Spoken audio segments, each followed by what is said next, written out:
ও জমিদার সাহেব আছেন? হ্যাঁ আছি। কি খবর বলছো? কি খবর? আংশিক জি। ওরকম সাদৃশ্য, তখন ব্যাপারটা খুবই মর্মাহত। তাজহাট রাজার বাড়ি বা তাজহাট জমিদার বাড়ি বাংলাদেশের রংপুরের শহরে পুরান রংপুর তথা তাজহাটে অবস্থিত একটি ঐতিহাসিক প্রাসাদ, যা এখন একটি জাদুঘর হিসেবে ব্যবহৃত হচ্ছে।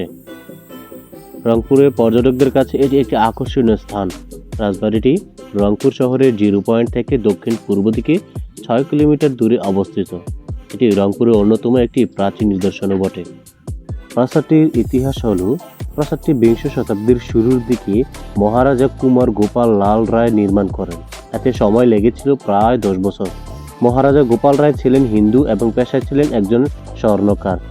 কথিত আছে তার মনোমুগ্ধকর তাজ বা মুকুটের কারণে এই এলাকা তাজহাট নামে অভিহিত হয়ে আসছে। এখন আমরা জানতে চাইবো একজনের কাছ থেকে এই তাজহাটটি সম্পর্কে তিনি কি জানেন বা তার কেমন লেগেছে। আপু, আপনার এই তাজ সম্পর্কে কেমন ধারণা? আসলে আমরা অনেক দূর থেকে এসেছি, অনুভূতির ব্যাপারটা হচ্ছে যে আস্তে আস্তে রাস্তায় ফুরিয়ে গেছে। তারপর যদি আপনার প্রত্যাশা অনুযায়ী যতটুকু হয়, এসে এক জায়গায় আসার পর যদি দেখেন যে ওইটা আপনার পূর্ব প্রদর্শিত কোন একটা স্থাপনার আংশিক জি। ওরকম সাদৃশ্য, তখন ব্যাপারটা খুবই মর্মাহত। আচ্ছা, আপনার কোন স্থাপনার সাথে এটা মিল এই যে রাখছে? জমিদার বাড়ির যে কাঠামোটা, আমার কাছে এটা মনে হচ্ছে যে অনেকটাই সোনারগাঁয়ে যে আমরা যে যাই ওইটার সেম। আচ্ছা, কোটবাড়িতে যে জমিদার বাড়ি আছে, স্পেসটা খুবই সংক্ষিপ্ত। আচ্ছা কোটবাড়িতে যে জমিদার বাড়ি আছে সেটার সাথে কি এটার কোনো মিল আছে? আপনি কি ওইটা দেখেছিলেন? না, খুব বেশি একটা মিল আমার কাছে মনে হয় না। আচ্ছা, তাহলে ডিফারেন্স, তার মানে সোনারগাঁয়ের সাথে মিল আছে। হ্যাঁ, সোনারগাঁয়ের সাথে ফ্রন্ট সাইডটা মিল আছে। তাহলে আমি যদি বলি দুইজনই একই আর্কিটেকচার দিয়ে তৈরি Maybe করছেন। হতে পারে, কারণ তখনকার আর্কিটেকচার তো সেম, তাদের ডিজাইন। আচ্ছা আচ্ছা আচ্ছা, ঠিক আছে। 1984 সাল থেকে 1991 খ্রিস্টাব্দ পর্যন্ত প্রাসাদটি ব্যবহৃত হয় রংপুরের হাইকোর্ট হিসেবে, সুপ্রিম কোর্টের একটি শাখা বা বেঞ্চ হিসেবে।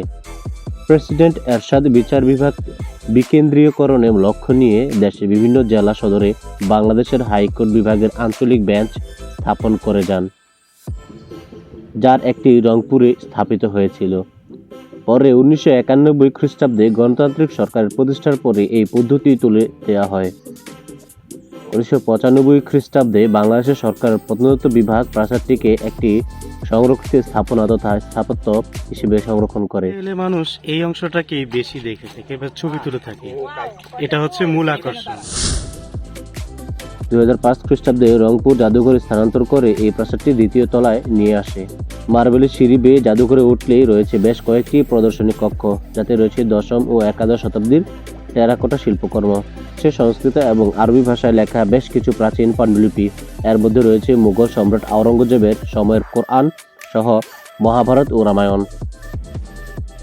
এই প্রাসাদের গঠনশৈলী, প্রাসাদটি প্রায় 210 ফুটের মতো প্রশস্ত ও 4 তলার সমান উঁচু।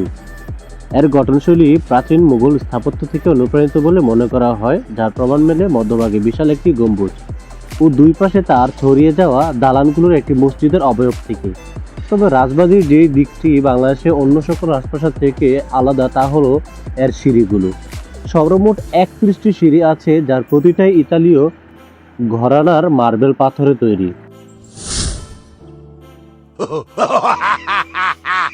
ও জমিদার সাহেব আছেন নাকি? হ্যাঁ আছি। কি খবর বলছো? কি খবর? আছি এখানে। ওদের কোনো প্রয়োজন হলে আমাকে বলবা। সেনাপতি, সাজ্জাদের অপরাধী তার গলা চেক করো। আমার সদস্যগণ, আমার প্রজাগণ, তোমরা সুন্দর হয়ে কাজ করবে দেশের কল্যাণে। তোমাদের যে যে সমস্যা আছে সেগুলো তোমরা আমার মন্ত্রীদের কাছে জানাবে। তোমাদের প্রত্যেকটি অঞ্চলে আলাদা আলাদা করে মন্ত্রী দেওয়া হয়েছে, সেই মন্ত্রীরা তোমাদের দেখভাল করবে আর তারা আমার কাছে সেই কথাগুলো জানাবে। তোমরা আমার কাছে সে কথাগুলো যদি না পৌঁছাও, তাহলে আমি তোমাদের সমস্যার সমাধান করবো কী করে? আর প্রতিনিয়ত তোমরা যেভাবে কর দিচ্ছ, সেই করের তোমাদেরকে উসুল তুলতে হবে। তোমাদের যদি আমি সেবাই করতে না পারলাম, তাহলে এখানে আমি রাজা থেকে কী করবো? অর্থ দাও, পরিশ্রম করে সেই অর্থ দিয়ে যদি তোমাদেরকে আমি সাহায্য করতে না পারলাম, কিংবা আমি রাজা হয়ে যদি তোমাদের কোনো সাহায্য করতে না পারলাম, তাহলে আমি রাজা থেকেই বা কি লাভ? আমি তোমাদেরকে সর্বাত্মক চেষ্টা করব সাহায্য করার। তোমরা ভালো থাকো, সেটাই আমার কাম্য। আর তোমাদের এখানে কোনো অবিচার অন্যায় হলে আমাকে বলবা। উৎখাত বখাটে ছেলে পেলে হলে সেগুলোও আমার এখানে আপিল করবে, জানাবে। এই রাজ্যের প্রত্যেকটা মানুষ দেখার দায়িত্ব আমার। প্রজারা, তোমাদের মধ্যে যে বনেদীয় লোকেরা আছে তারা কিন্তু এই যে আমার পাশেই ছবি তুলছে, তারা কিন্তু একদল বনেদীয় লোক। সিঁড়ি থেকে উঠে জাদুঘর পর্যন্ত মেঝের পুরোটাই এই একই পাথরের তৈরি। রাজবাড়ির পশ্চাৎভাগে গুপ্ত সিঁড়ি রয়েছে। এই গুপ্ত সিঁড়ি কোনো একটি সুড়ঙ্গের সাথে যুক্ত, যা সরাসরি ঘাঘট নদীর সাথে যুক্ত এমন একটা জনশ্রুতি শোনা যায়। তবে সিঁড়িটা এখন নিরাপত্তাজনিত কারণে বন্ধ করে দেওয়া হয়েছে।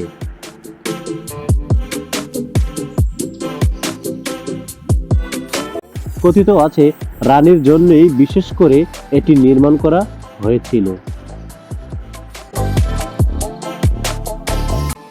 প্রাসাদটির সম্মুখভাগ প্রায় ৭৬ মিটার, ২ তলা বিশিষ্ট এবং পূর্ব দিকে মুখ করে এর অবস্থান।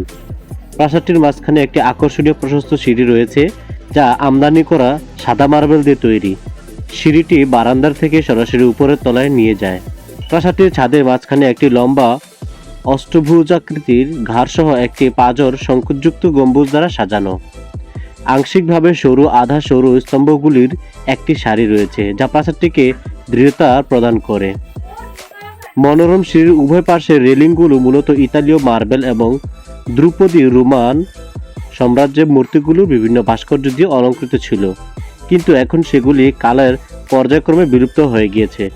প্রাসাদ চত্বরে রয়েছে বিশাল খালি মাঠ, গাছের সারি এবং প্রাসাদের দুই পাশেই রয়েছে 2টি পুকুর। জাদুঘরে নির্দিষ্ট প্রবেশ মূল্য পরিশোধ করে প্রবেশ করা যায়। প্রাসাদ চত্বরে গাড়ি এনে ঢুকতে চাইলে গাড়ির জন্য নির্দিষ্ট ফি দিতে হবে। সমাধান করবো কি করে? আর তোমরা প্রতিনিয়ত যেভাবে